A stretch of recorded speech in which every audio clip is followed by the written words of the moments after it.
Well, it's Christmas time, and at Christmas time, children sing songs like Joy to the World. No problem, right?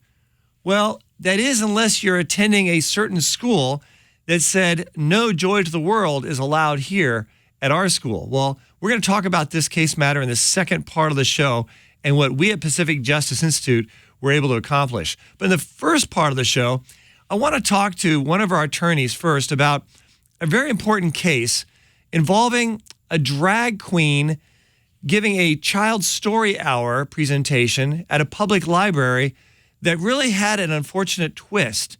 The twist was a pastor, a minister, was arrested and being criminally prosecuted simply because he wanted to attend and observe this like everyone else. To talk with us more about this, we have with us on the line the Pacific Justice Institute attorney who heads up our Washington State office, Jorge Ramos. Jorge, welcome to the show. Thanks for having me. Okay, now, Jorge, give a backdrop. I just gave us a real brief thumbnail of what happened, but give us a backdrop of what exactly took place, because people need to understand we're talking about something that happened here in the United States of America involving a minister who is being treated differently because of his beliefs, strictly because of his beliefs, not because of anything he did out of the ordinary. So please give us the backdrop of what happened. Yeah, let me set the stage for you a little bit. So this was a drag queen story hour at the Spokane Library, and the police officers arrived and set up 2 protest zones. So on the library's lawn, they set up an area for what they called actually counter-protesters. These were the pro-LGBTQ side. And across the street, they set up a protest zone for people they labeled as against the event. And so our client, Pastor Afshin, arrived with no T-shirts, no posters, nothing that would tell anyone, and especially the police, that he was there to actively protest this event. But as he arrived, he talked to them, and he did say that he was not in favor of the event, but again, they basically became thought police at this point, right, and labeled him and said, well, in that case, you need to get across the sidewalk and across the street, and he maintained his position and said, I'm not here to protest. I actually want to go in the library and observe and pray over these children. And they forced him to stay on this little strip of grass, and at one point, he physically tried to walk into the library, and they restrained him, not too physical there, but they blocked his way and said, no, that's not going to happen. He went back on the grass, and they said, please get across the street or we will arrest you. He said, you're going to have to arrest me, and they did. Wow. And now, by the way, when he said he wanted to go in and observe and to pray for the kids, he wasn't going to put his hand on all of the kids' and interrupt the event and be an obstructionist in any way, shape, or form. He meant to pray for the kids to himself while he's sitting there, to be interceding in a silent prayer for the children. So he was not going to obstruct anything. He wasn't going to do anything. He was just going to be there, observe, and while he was observing, quietly to himself, praying for the kids, right? Those were his plans. Okay. And yet he was arrested and had to sit in a squad car for over 3 hours and then taken down to the jail and booked. And he's had criminal charges pending against him. Jorge, we didn't stand around and just watch this happen. When we were contacted about this, we stepped up and you represented him. What happened then? Yeah, I've been to the Spokane courthouse 3 times now, and we were able to file a motion to dismiss. That was heard on October 29th. The judge took her time, which we're very happy that she did. She took about a month to write a very detailed ruling, which pretty much said that the police officers arrested him based on his beliefs, and that is against the Constitution. You cannot. So he was arrested for obstructing a police officer. Washington state law is very specific that if you can't separate his speech from the obstruction, then the charge cannot stand. Here, she made a very good point that they were asking people their views and then shepherding them off to certain spots, just very arbitrarily. And she was very concerned with this, and we're very happy with the result. Sadly, we have been told that the prosecution intends to challenge this result. Right. So they're going to file a motion for reconsideration? That's correct. Okay. So they're hoping they can convince this judge to somehow change her mind. And if she doesn't, and I don't think she will, based on the detailed analysis and thought that she put into her decision, then what? Then they could file an appeal, right? Yeah, they could appeal this to the Superior Court, which we're ready to defend. Yeah. Yeah. You know what bothers me about this, Jorge, is just the intensity, the vehemency that they have to prosecute, to criminally prosecute this minister, this pastor, a local pastor, and potentially put him behind bars for one thing and one thing only, as the judge pointed out, because of his beliefs, his Christian beliefs.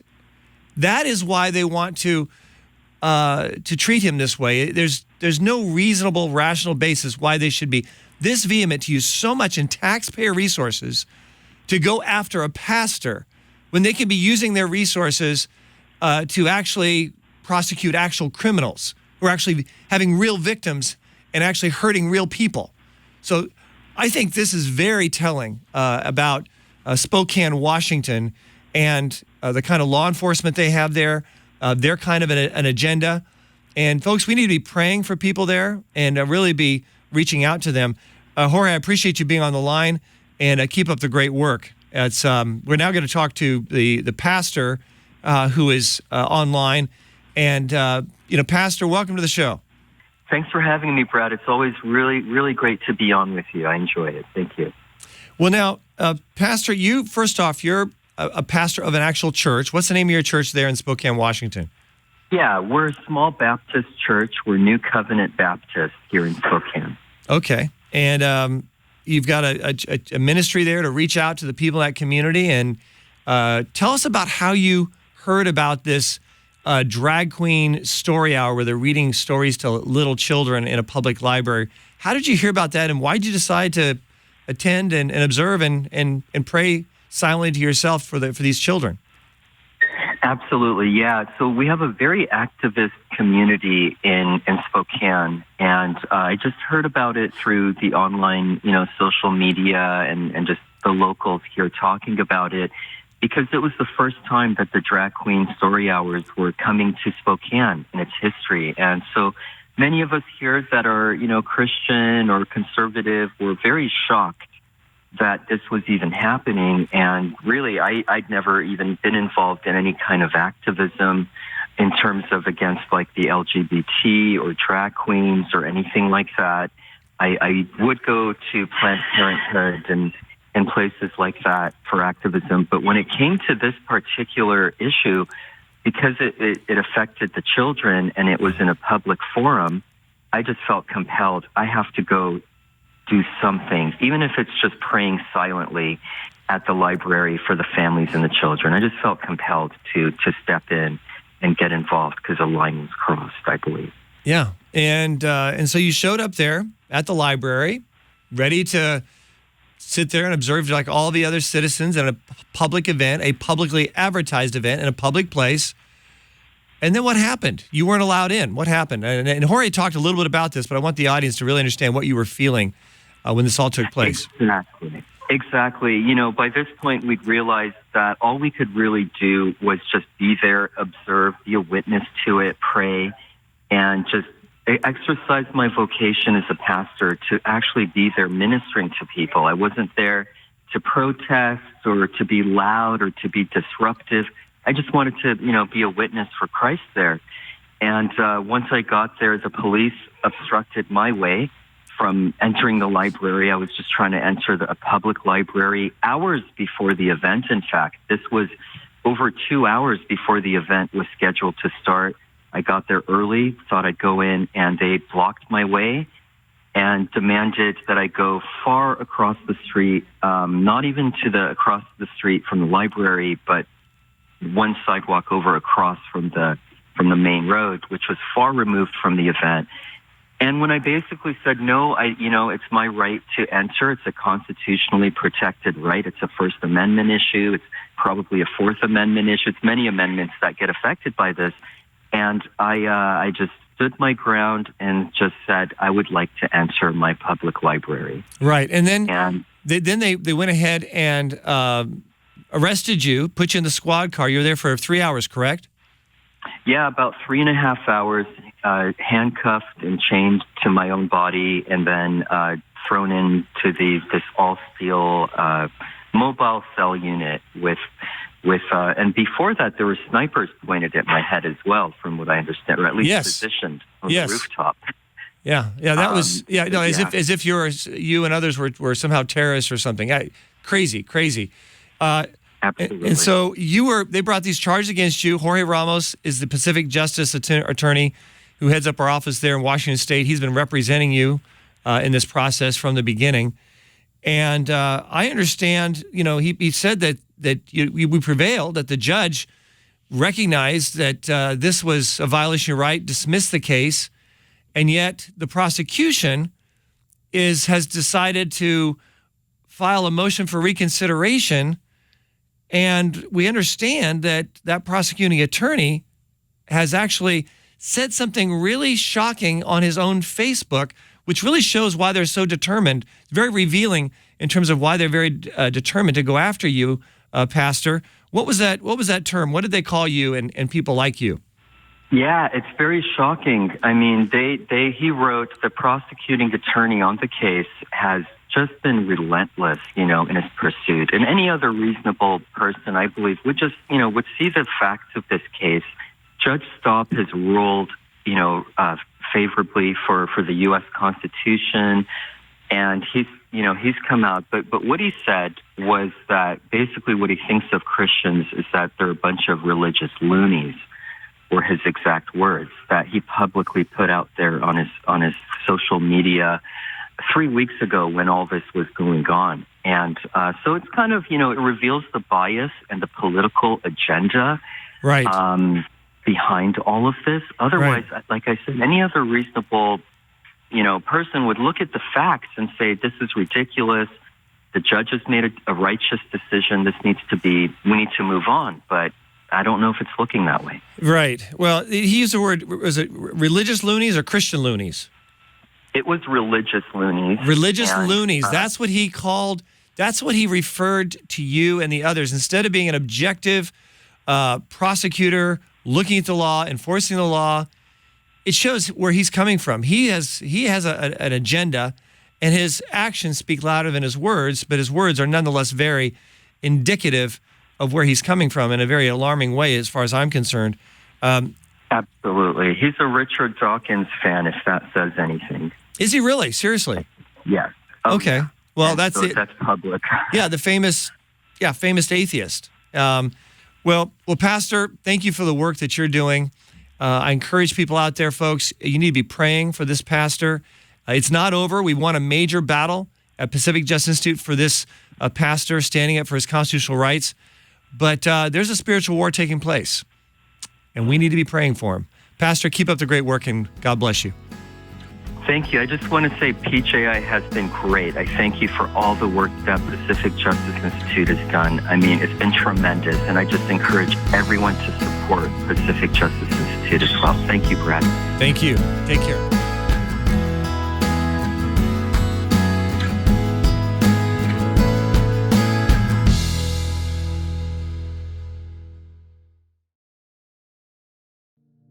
So my name is Adelmo. I'm 33 years old. I was born and raised in Brazil. Came to America 2 years ago. I've been living here with my wife. Got married 2 years ago.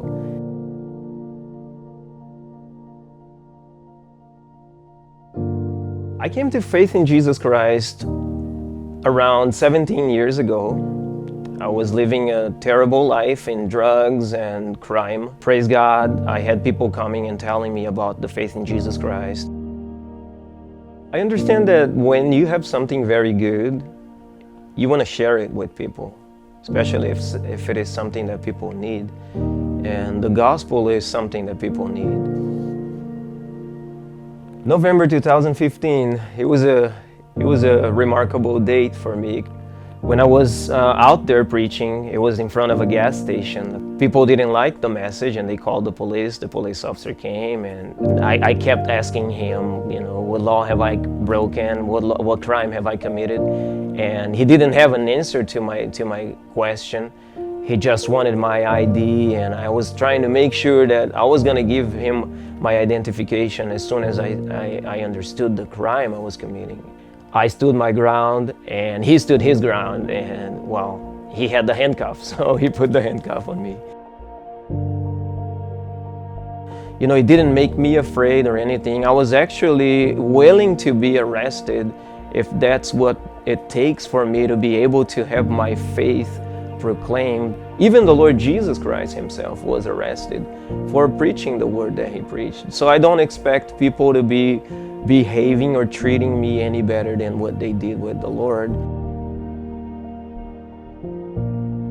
When I was arrested, I didn't have any legal representation. They said I was gonna spend 365 days in jail, pay a fine of $1,000, and I was gonna be deported back to Brazil without my wife. And I trusted God that we were gonna win, and praise God, they never prosecuted it, so they dropped the charges 2 days before the trial. We at the Pacific Justice Institute are handling more and more cases just like Adamos, where people are being victimized because of intolerance because of their faith. We're committed to defending the fundamental civil rights of individuals, and we're sort of unique in that we work hard across America to make sure that no one is ever left on the side of the road. No case is too small for the Pacific Justice Institute.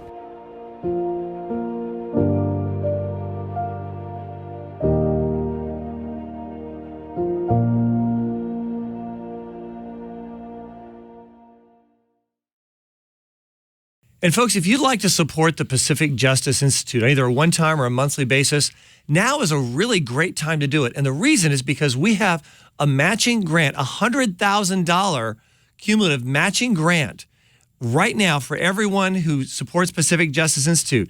If you go to our website and you give a contribution on one-time or on a monthly basis, it'll be matched dollar for dollar up to a cumulative of $100,000. It's a great time to become a part of our team. You know, we don't have George Soros. We don't have the government supporting our work. It's moms and dads, grandmas and grandpas, churches, people of faith, people who believe in what we're doing. That's how we're able to do what we do in all our offices. We have 9 offices, donated office space, making a real impact in all across the United States.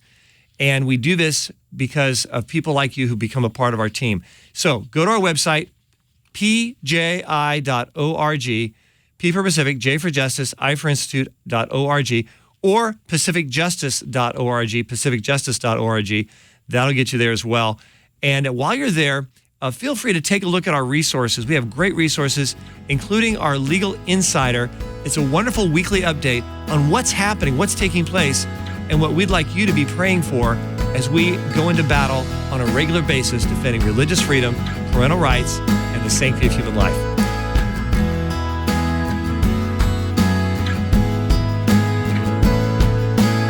Now, we have with us on the line one of our soldiers that steps into battle quite a bit, our attorney out of our Sacramento office, Matthew McReynolds. Matt, welcome to the show. Thanks, Brad. Now, Matt, you're involved in a very interesting case matter that we've taken on, dealing with a student and the song Joy to the World in a public school setting that has decided to say that this student cannot play the piano song Joy to the World in a nursing home of all places. What's the problem? Why do they have such a problem with a song which is such a Christmas classic being performed by a student in a public place? Well, Brad, this is just an amazing situation. It just illustrates the war on Christmas. And it came to us because this family is essentially a homeschool family, but they homeschool through an independent study charter school like many people do now. And so they, as part of their daughter's music education, we're going to have her perform a song that actually not only was a classic Christmas carol, Joy to the World, celebrating its 300th anniversary this year, no less, but was also something that would demonstrate the skills that she had been learning. And so they thought, they couldn't imagine what the problem would be, but the school told them, no, that's not acceptable because the school just had this extreme reaction to anything Christmas related. So here we have a student in an independent study program with a charter school wanting to perform in the piano with no lyrics, just the music, the song Joy to the World in a place like a nursing home, and they're not going to allow her to do that. I know we at Pacific Justice Institute heard about this. We got involved. Tell me more. Right. The parents reached out to us, Brad, because we had been able to assist them on a previous matter. And so when they got in touch with us, we knew right away that this was a hot issue. We needed to take immediate action. So we started putting together a demand letter. And what else I did was I decided to reach out to the attorney for the school, because we have a case already going against some of the same people involved in the school for other religious discrimination.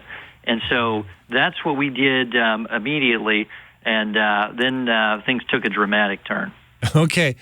So I would expect, especially when their legal counsel takes looks at this, that they would quickly realize that they were wrong and do the right thing. I mean, we're already suing them for doing the wrong thing in another matter.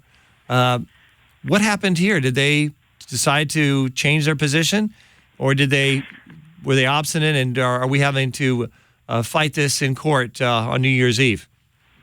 Well, it was interesting, Brad, because the parent had several communications back and forth with the school where they were really digging in their heels and insisting that Joy to the World had to be substituted with something like Jingle Bells. But within literally minutes of us talking to their attorney and with the mom copying us on emails to the school, they did a 180, and they suddenly saw the light and decided that maybe Joy to the World would be okay after all. Yeah. Well, I'm sure, Matt, you were very persuasive in your conversation with their attorney, and I'm glad that they decided to do the right thing. You know, I just can't help but imagine, though, the fact that these kinds of things are probably happening across the country, and many parents just don't even know their rights of what they can do about it. We actually have a resource on our website, don't we, Matt, called Deal with Questions and Answers regarding Christmas? We sure do, Brad. Just last year, we realized we've gotten so many questions on these topics this time of year that we needed to create a resource that just answered a lot of those common questions up front that parents and students, employees, employers have. And so, yeah, that is up on our website. Would really encourage people to go and take a look at our Christmas Q&A. So it's involving both schools, public schools, but also the workplace for the employees and the employer, public places. So it's very equipping for those who want to celebrate the Christmas holiday and not have to censor Jesus out of it. I think that's a wonderful resource, folks. If you have any questions, regarding this topic or topics similar to celebrating Christmas, go to the website, download this. All of our resources are free. Just go to pji.org, pji.org. Now, Matt, we probably have dealt with other matters like this in the past. What are some other examples that we've had to get involved in that deal with people trying to be the Grinch that stole Christmas? Well, Brad, just last year we had a situation with a family where another music teacher at a school was trying to rewrite a whole lot of classic carols. And it was just a strange situation. And after we got involved, the school decided to cancel that performance. And hopefully kids will be able to learn carols the same way that we've been doing for hundreds of years. But that's just one of many examples we've had.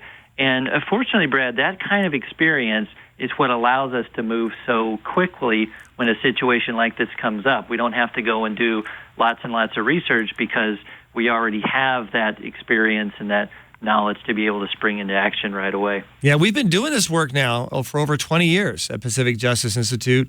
Our attorneys are well seasoned, and it's very rewarding to see how quickly we've been able to help people. Now, by the way, many people heard this just now, and they're probably shaking their heads like, what? Did he say that the public school was trying to rewrite the words of Christmas carols? I mean, did they basically try to take out Jesus and Emmanuel? I mean, they're trying to make it just take a traditional Christmas carol and make it somehow secular? Was that their goal? Yeah, they were rewriting everything from "Oh Come All Ye Faithful" to even songs like "Santa Claus is Coming to Town." It was just it was just this extreme reaction that we've seen the last several years. But fortunately, Brad, it feels like the tide is turning and people are starting to really speak up for themselves, and we're starting to see some positive change the other direction. Right. What's another example of people trying to be the Grinch for Christmas? Well, Brad, the other case you alluded to, one of the cases that we have going right now in court is on behalf of another piano teacher involved with some of the same officials with this charter school that we just had the issue with, and she was excluded from being able to be an approved vendor to teach students through the charter school in her own studio. One of the reasons they cited was because she held Christmas recitals. Really? And beyond that, Brad, the most extreme thing was that they told her that she would have to tear out songs like Amazing Grace or old spirituals like Swing Low, Sweet Chariot from her piano books if she were going to teach in her own studio under the auspices of this independent study charter school. Now, I want to make this really clear. Her music book with songs in it were not just hymns. Overwhelming majority of it was a whole plethora of different kinds of music and songs throughout American history and heritage, right? Absolutely. Okay, Absolutely. So they said, all these other songs are fine, contemporary, whatever, but these few little songs here of Christian classics, which is a clear part of our history and heritage, those have to be torn out, literally, physically torn out of the book that she's using, the curriculum material that she's using, in order to teach and instruct these children to have a wide background and diverse background of music education. I think it's just really sad they don't understand that. In fact, case law has in the past recognized that such songs are part of our heritage, and to say that these are somehow unconstitutional would deprive, according to one judge, about 40% of our musical heritage from our children. And the judge in that case ruled that it was okay to have religious songs along with secular songs in a music program as a part of a public school program. And yet they decided to do this. Matt, real quickly, this is an ongoing case? What's it look like? It is, Brad. This is something we've been battling for more than a year now out here in Southern California. It's in the trial court. And it's honestly, Brad, it's been a tough battle. But despite the strength of the law that's on our side, we may very well have to fight this through on appeal. And we're in it for the long haul because we know that what happened to our client was just so wrong. Right. And we at Pacific Justice Institute will take this case on without charge, and we'll take it as far and as long as we need to make sure that we've represented our client and receive full justice. Matt, I really appreciate the work that you're doing, and keep it up, and Merry Christmas. Thanks, Brad, and to you and yours. Folks, we're looking here at increases in attacks on religious freedom, and yet I want you to know that we at Pacific Justice Institute are here ready to stand by you without charge anywhere in the United States to go to bat for you to defend your religious freedom and the religious freedom of your children and your grandchildren. Once again, if you want to support our work, go to our website, participate in the matching gift program. It's a great opportunity. Go to pji.org. That's pji.org. So, folks, there you have it. It's our God-given freedoms we're talking about. Now, let's choose to keep them. I'm Brian Dacus, president of the Pacific Justice Institute. Have a great weekend, and Merry Christmas.